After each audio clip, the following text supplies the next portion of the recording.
Welcome to this explainer. Today, we're zooming in on the Badami Chalukyas, the absolute lords of the Deccan.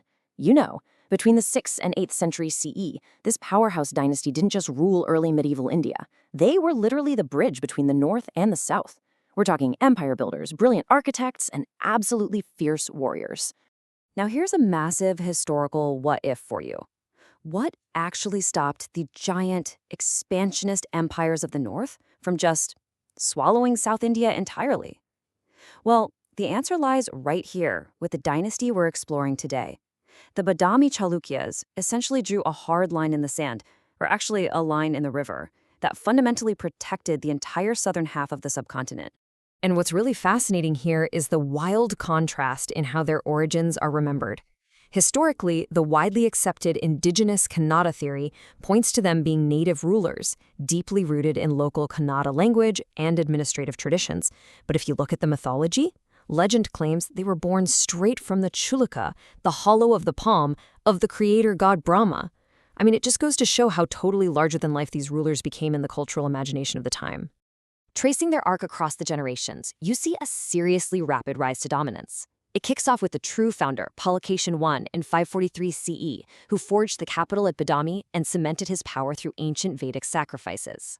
Then we move up through early expanders, like Kirtavarman I, straight to the empire's absolute peak under Chalukyas II in 610 CE.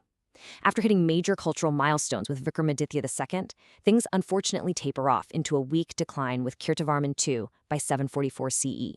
So let's start with part 1, the origins, forging a capital at Badami. Moving right along to part 2, the Golden Warrior, the rise of Chalukyas II. Chalukyas II is hands down the greatest ruler of this entire dynasty.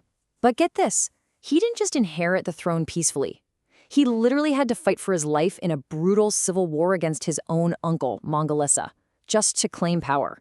But once things stabilized, he went on the offensive.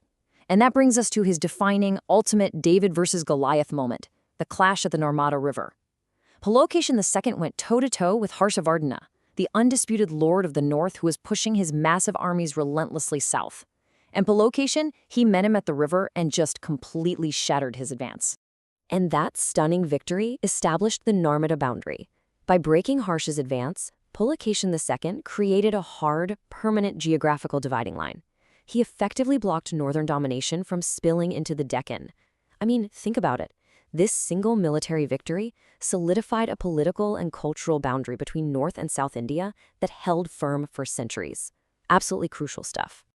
That brings us to part 3, life in the empire, society, administration, and trade. Now, all that immense prosperity funded by their military wins allowed the Chalukyas to build a highly structured society. They stuck strictly to the Varna and joint family systems, but here's the kicker.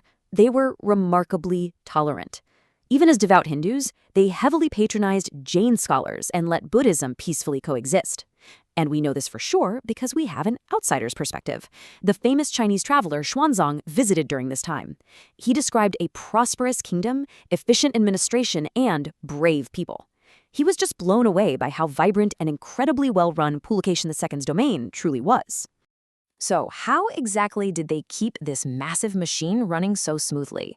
Well, it was a highly organized, top-down structure. Right below the king, who held ultimate military and judicial power with epic titles like Maharaja Dhiraja, the administration meticulously filtered down. It started at the Rashtra, or province, then it trickled down to the Vishaya, the district, then the Bolga, which is the subdivision, and finally down to the Grama, the local village. This neat 4-step ladder ensured taxes were collected and laws were enforced super efficiently across a really massive, diverse territory. And hey, their economy wasn't just some local operation. We're talking early globalized commerce here. The Chalukyas ran a bustling trade network, exporting spices, textiles, and precious stones to Southeast Asia and Persia straight from their western ports. To put their influence into perspective, Chalukyas II was so internationally recognized that he actually exchanged diplomatic ambassadors with Khosrow II, the king of Persia. That's a level of diplomatic and economic muscle that extended way, way beyond the Indian subcontinent.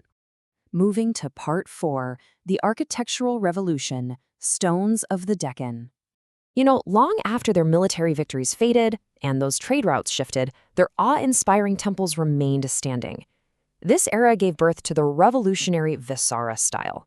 By fusing the northern Nagara and southern Dravida styles together, they created something entirely new and honestly breathtaking. Just as they politically bridged the north and south, they were physically bridging these two cultures in solid stone. It's a real game changer for Indian architecture. These majestic innovations weren't just everywhere, they were concentrated in a few key centers. First up is Aihole, universally hailed as the cradle of Indian temple architecture. Think of it as their grand laboratory, the experimental hub where they tested out bold new designs. Then you have Badami itself, famous for its rock-cut cave temples with these incredible, intricate sculptures carved directly into the cliffs. And finally, Pattadakal, the stunning coronation site of kings. It's so spectacular that it actually stands today as a modern UNESCO World Heritage Site. Which brings us to our final chapter, Part 5, The Fall and Legacy, Twilight of the Chalukyas. History tells us time and again, right? No empire lasts forever. The tragic downfall of this great power came down to 3 fatal blows. First off, continuous, totally exhausting wars with the Pallava dynasty down south severely drained their military and economic resources. Second, bitter succession disputes from within just tore the royal family apart, leading to some deep instability. And third, the rise of a hungry, brand-new regional power, the Rashtrakutas. Ultimately, the weak Chalukya ruler Kirtivarman II was utterly defeated by the Rashtrakuta ruler Danti Durga, officially ending their formal reign over the Deccan. But before we wrap up this explainer, let's look at their ultimate historical footprint. Politically, they unified the entire Deccan region and gave it a unique, lasting identity. Culturally, they heavily promoted both Sanskrit and local Kannada literature, deeply enriching the whole intellectual landscape. And architecturally, they birthed the revolutionary Visara style that honestly changed temple design forever. They were, without a doubt, the ultimate unifiers and innovators of early medieval India. Which leaves us with a truly provocative question to think about. If the Chalukyas hadn't stood their ground, if they hadn't held that line at the Narmada River against those massive northern empires, would the incredibly distinct cultures, languages, and architecture of North and South India even exist as we know them today? It's a fascinating thought, isn't it? It just proves the incredibly long, enduring shadow this one Deccan dynasty still casts over modern India.